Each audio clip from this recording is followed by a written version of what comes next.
أهلا وسهلا. تعرف على أفضل 3 مدربين في دورينا إلى الآن.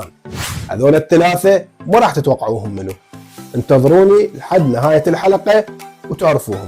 الأول هو الباشا حسام فوزي، قاد نادي كربلاء بعد إقالة حيدر عبودي، وكان الفريق في مراكز الهبوط.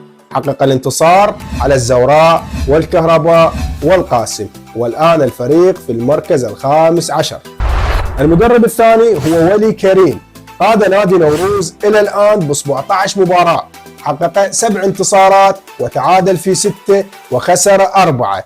حقق الانتصار على الزوراء وتعادل مع الشرطة، والآن نوروز في المركز الرابع. الثالث هو القطري طلال البلوشي. فعلا هذا المدرب يعمل بصمت، قاد نادي زاخو إلى الآن 18 مباراة، حقق الانتصار في 8 وتعادل في 7 وخسر 3 مباريات.